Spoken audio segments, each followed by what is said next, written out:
Hello, everyone. Please have a seat. I wouldn't ask you to stand for the entire speech, but thank you so much for that introduction. I am thrilled to be with you all today. I want to start by thanking Emma for that wonderful introduction and for everything she does here at the Wall Street Journal.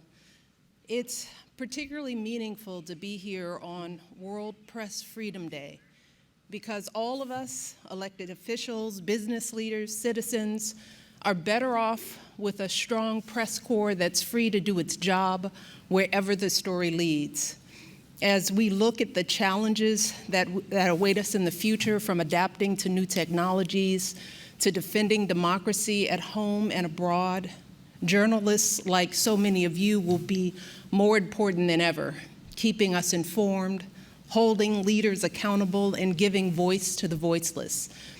I know that you aren't always celebrated for the work you do. I know that digging for the truth, checking facts, telling honest stories, those things aren't easy, and especially in the face of harassment, intimidation, or worse. So today, I just want to begin by simply giving you a round of applause to Emma and every journalist out there for your courage, your commitment to freedom, and all the values we hold dear. So thank you so much.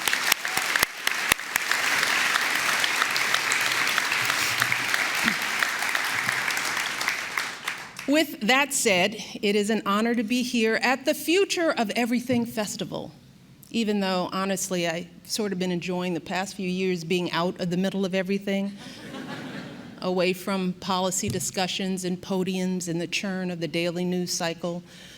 But I wanted to come here because I know how important this gathering is. This is where leaders like all of you gather to peer out over the edges of what's possible in business and government and media and technology. You're asking how soon our cars will be replaced by robo-taxis. You're exploring how AI might transform our jobs, our healthcare, our understanding of the truth.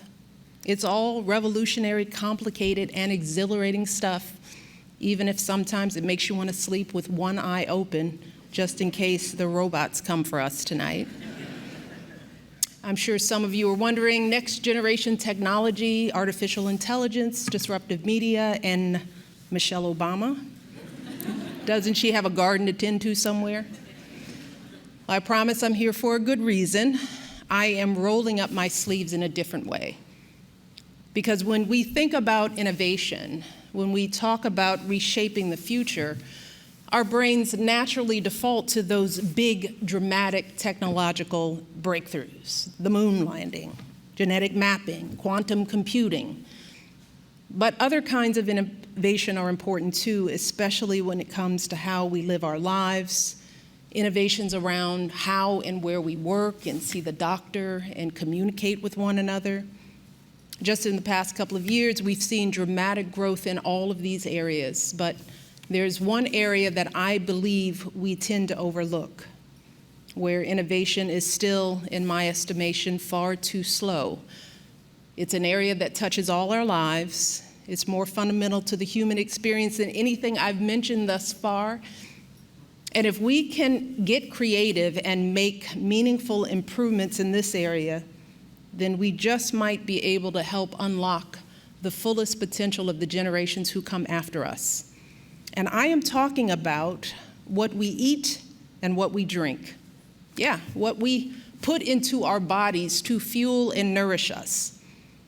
There are companies and organizations all across the country and around the world that are working hard every day to get healthier, more affordable food to more people. But I believe that we still have so much more to do, and we cannot wait to do it, because the future of everything truly starts within us, and particularly in our young people, the ones who will be leading the way in boardrooms and classrooms and operating rooms and the halls of power and at gatherings like this soon enough.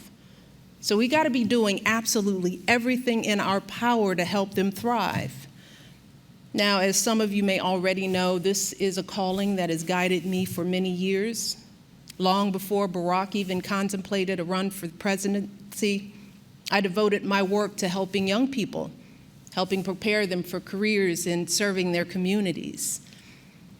And then I became a mother, and I would come home to my beautiful daughters, and like every parent, I worried about whether I was raising them right, whether I was doing everything I could to set them up for success. Every choice felt consequential. Breast, bottle, or both. Comfort them, let them cry it out. Elmo, Dora, or no TV at all. And no choice felt more life-altering than the quality of the food and drinks I gave them. Look, I don't know how many parents we have with us today. Some of you were probably babies yourselves when I was raising my kids. But you learn quickly that as a parent, all you can do to keep it together sometimes is to triage.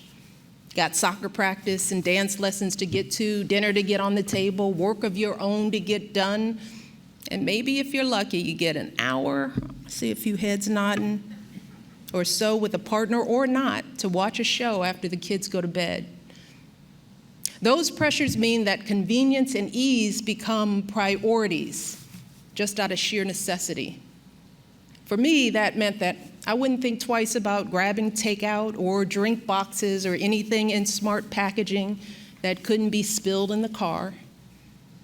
And all the better if the product looked healthy, with an apple or carrot in the branding.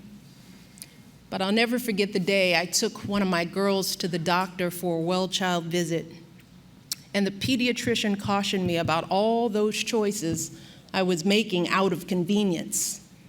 Those drinks and snacks were beginning to have an impact on my daughter's health. He warned me that if I wasn't careful, that my girls might be at higher risk, not just of cavities or stomach aches, but for diabetes or heart disease or other conditions in the years ahead. And it wasn't just their health that I had to be concerned about. It was also their educational outcomes. See, evidence has shown that poor diets are associated with worse academic performance. As you can imagine, I was terrified. And if I'm being honest, I was a little ashamed. I mean, here I was telling myself I was doing everything I could as a mother, and somehow I felt like I was failing the two little girls who meant more to me than anything in the entire world. I was also incredibly disappointed and frustrated by the options I had available to me. I didn't feel like there were many products that I could actually trust. I learned the hard way that a lot of those products that were being marketed as healthy weren't actually healthy. And that made me furious. Look, all I wanted were good products, good information, good partners who didn't just see my kids as profit generators for their bottom lines. I wanted to know that the folks running companies and making policy decisions about our foods really understood what parents like me were facing. And I knew I wasn't alone. So when I came into the White House and had this amazing platform, I thought to myself, how can I use this opportunity to help parents and families that are trying to figure this stuff out? That question gave birth to my Let's Move initiative. I wanted to encourage healthy eating and physical activity to help kids grow up healthier and to help parents navigate this web of conflicting priorities. And yes, that's how I became the Eat Your Veggies First Lady. Can you imagine there were those who didn't even believe that there was a health crisis for our children at the time, while others characterized my efforts as government run amok, as the embodiment of the nanny state. As one critic put it, "Get away from my French fries, Mrs. Obama." But look, luckily I can take a joke and a little criticism because I was willing to do whatever it took to move the needle on this issue. So during our time in the White House, we didn't just dig up the South Lawn and plant some seeds in a garden. We improved the federal school nutrition standards. We got meaningful commitments from food companies and restaurant chains to lower calories, salt, sugar, and trans fat in their products. We worked with schools, doctors, daycare centers. We modernized the nutrition facts label to help give families the information they need. We helped get Sesame Street stickers on fruits and vegetables to make them more appealing to kids. I even slow danced with Big Bird to bring more attention to the issue, and because I never say no to a tall dance partner. And after 2 terms, what we accomplished through Let's Move was no joke. When my husband left office, 1.6 million kids were attending a Let's Move childcare program where they were eating healthier meals and snacks. 8.1 million people in underserved areas could buy healthier food somewhere nearby, like a convenience store. 11 million kids were attending Let's Move active schools where they could get an hour of physical activity a day, not guaranteed to all kids in public schools. And 50 million kids had access to healthier meals and snacks at school. In fact, in some areas, the nutrition quality went up so dramatically that by 2018, school lunches and breakfasts were considered some of the healthiest meals in America. That record is one of the things I'm most proud of, not just from my time as First Lady, but in my entire life. It's proof of what's possible when you push for meaningful legislation, bring together people from every corner of the country, lift up companies that are leading the way, and ramp up the pressure to get the rest to pick up the pace. But I also knew that there was more left to do, that we simply couldn't accomplish everything we hoped in just 8 years.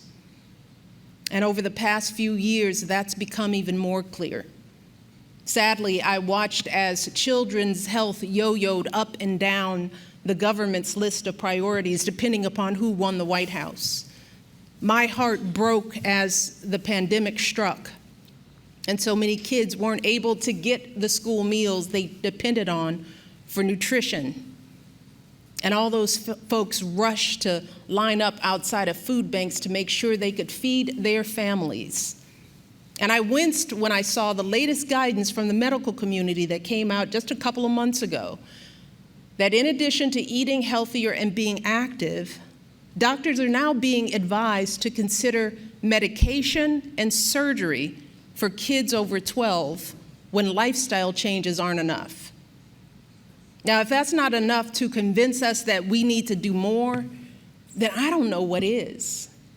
Look, we cannot just be reacting after the fact. We have got to be more proactive. We've got to be making big changes in the way our kids eat and drink before their long-term health is at risk. Because look, it might be easy for most of us in this room to overlook what's going on. I mean, we can choose between nearby grocery stores depending on which has nicer produce.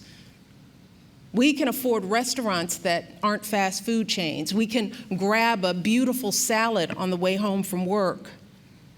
But so many parents in America are experiencing a totally different reality, a reality where every dollar is a decision between buying groceries or paying utility bills, where the corner store or the gas station is the only place nearby that sells any kind of groceries, where the doctor is someone you see only at the ER, not every year for a well-child visit, where you choose between the off-brand bag of chips over the bag of grapes because that extra savings really matters.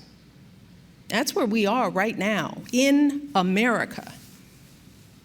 So while I am very proud of what we did over those 2 terms, I've also realized the limits we had even in the White House.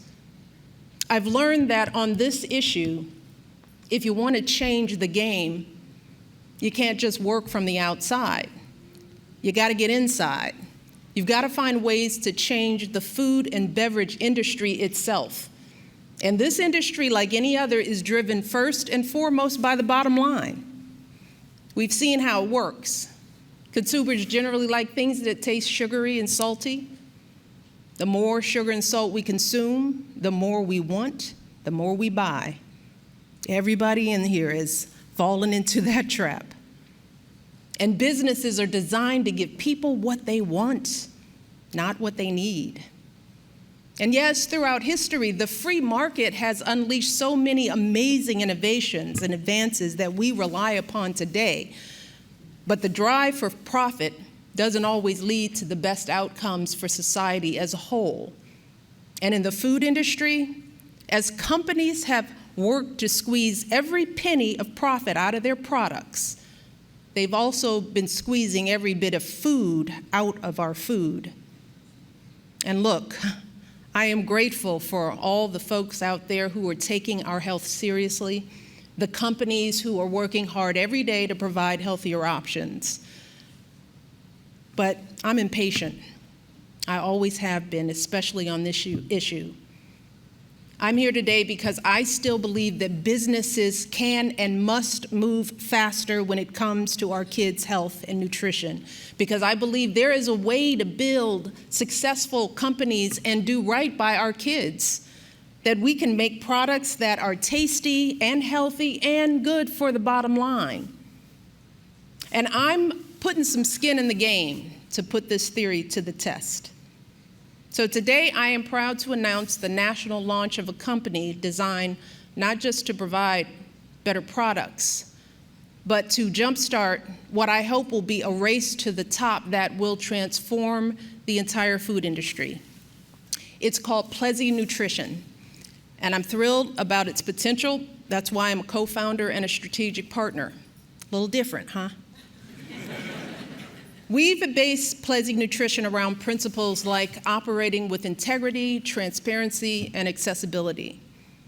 Ensuring great taste because kids have to want it, driving change through innovation, and always, always putting children's well-being first. So how did we get here? A little while back, I was talking to a dear friend, John Shulman, who I've known for 15 years. We have been in the parent rat race together. He is a businessman with extensive experience in the beverage industry. And we were talking, and I was telling him that even after all these years of me working in children's health, I still didn't feel there were enough options for parents in the grocery store. And that gave John an idea, and he said, why don't we work together on this? So John put together a team to start testing recipes and formulations. He asked kids what they liked, and 6,000 moms, he asked what they liked too.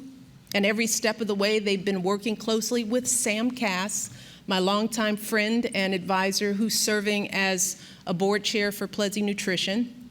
He was one of the driving forces behind everything we did at Let's Move. We've also put together what I'm calling a kitchen cabinet of experts in nutrition, public health, and parenting to give us advice, but more importantly, to keep us on track. Leaders like Risa Levizo-Mori, a doctor and the former head of the Robert Wood Johnson Foundation, Emily Oster, health economist and parenting expert, Christina Economos, professor of nutrition at Tufts, Donna Martin, a school nutrition director in Georgia, Shale Wong, a pediatrician and professor at the University of Colorado School of Medicine. And it is chaired by someone I trust dearly, Deb Eschmeyer, my former executive director of Let's Move. Yes, we got the band back together. Our goal, to make products with real nutrition, to be an ally that parents can trust. Our first product is a kids drink called PLEZi. And in the years ahead, we'll be offering more snacks and drinks and other products that kids will love and parents will love comfortably saying yes to. Now, we chose to start with a beverage for a reason. It's no secret that there's been a lot of discussion, necessary discussion, and concern about sugary drinks among parents and pediatricians. Because kids consume a lot of their calories from what they drink. Almost half of their added sugar comes from what they're drinking.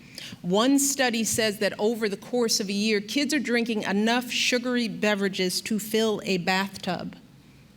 And all that added sugar isn't just affecting our kids' palates, it's a major driver of the health crisis in this country, not just for children, but for adults too.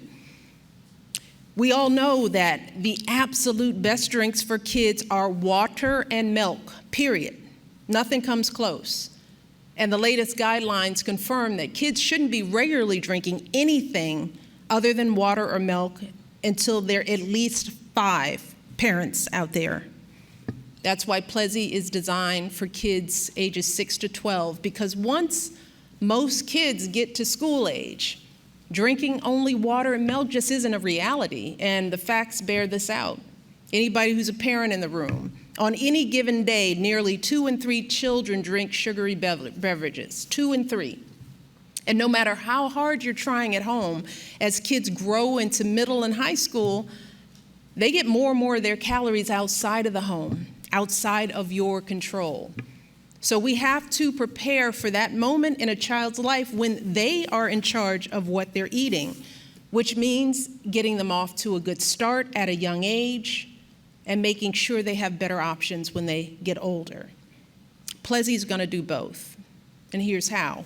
First, we're dramatically lowering sugar content. I'm talking no added sugar, 0. Say, We have, anybody who's a parent knows that's hard to find. We have cut 3/4 of the sugar that you'll find in 100% juice. Second, we're not just cutting all that sugar, we're also lowering the sweetness entirely. So why is that important? Well, other companies have lowered sugar in their beverages, but they replace it with all these artificial sweeteners that make their drinks taste even sweeter than they would with sugar. We're not doing that. We've formulated PLEZi to help wean kids off of their reliance on sugar. And a big part of doing that is helping to gradually adjust their palates to crave less sweetness overall. And third, we're not just taking out the sugar and the sweetness, we're adding in nourishment. We're adding in nutrients like fiber and potassium that kids aren't getting enough of right now. And that's really what makes PLEZi different. Less sugar, less sweetness, more nutrients. Seems simple, right? A small innovation in an industry that can significantly improve the health outcomes for our kids. And here's the key. PLEZi is absolutely delicious. Kids have told us that. We've done a lot of taste tests and they like it. My kids like it and they don't even like juice. We've learned that innovation without great taste is meaningless if we really want kids to stop choosing soda and sugary drinks. And that might be the most important thing about PLEZi, because if we do all this innovation without making it taste good, kids will just keep choosing soda and sugary drinks because they simply like them more. We got to live in the real world. We got to give kids something they want. And that's exactly what PLEZi is going to do. So we're very proud of this drink, but we want to do more than just provide a better product. We want to be a huge part of helping create a healthier generation for all children. We want PLEZi Nutrition to become that partner that parents can count on to do right by their kids. We want to set new standards of health and transparency. We want to raise the bar for what it means to be a business that produces and markets foods and beverages to our kids. We want to contribute to the larger calling, something bigger than just our bottom line. That's why we have structured PLEZi Nutrition as a public benefit company, similar to the way Change.org and Kickstarter work, so that we can easily balance our overall mission with the reality of needing to turn a profit. It's why we're devoting real resources towards educating families about what's best for kids' health, like drinking water and eating whole fruits and vegetables. And we're going to be promoting those messages on our website. We're going to engage in a bigger conversation in our social media campaign with parents to help them figure this stuff out. That's why we want to make sure that PLEZi is available to all families that I talked about earlier.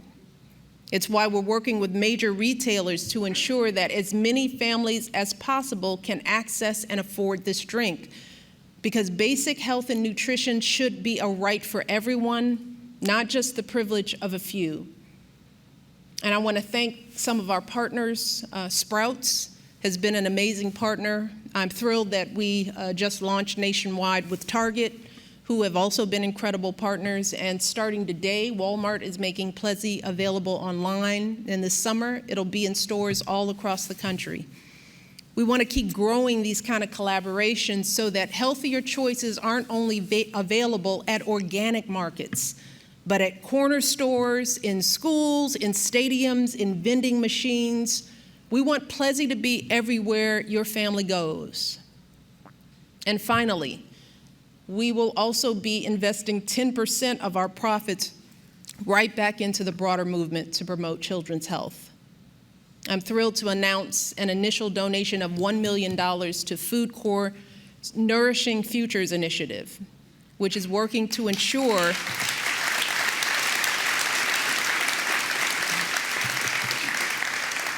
this is an effort that's working to ensure that all 50 million students across the country have access to nutrition education and free school meals by the year 2030. So I'm not here to prematurely pat ourselves on the back. We're really just getting started and building our presence in the market very quickly. I'm here today because I want other companies to know that PLEZi is coming. And I want to challenge all companies to do better than us, out-innovate us, flood the market with healthier, better tasting, more affordable options for families, figure out how to do it better.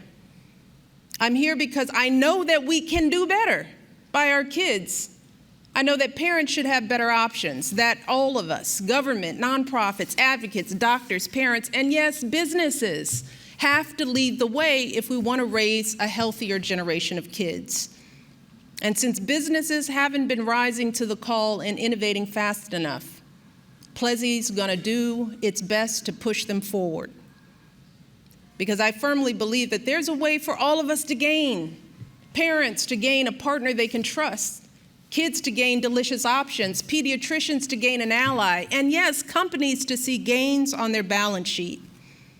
That's the scale of change I'm hoping to spur. If that happens, no matter what PLEZi's market share ends up being, we will have achieved our goal. That's how we can build a better future that's worthy of our children. Because as we think about this future that we're creating, as we're imagining what the world will look like in 5, 10, 50 years, and assuming our robot masters haven't taken over, we have got to make sure that our kids are healthy enough to take on everything the future has in store for them. That's what this is about, giving our kids the best possible shot to reach their highest potential. And that is how we all truly win. Thank you all.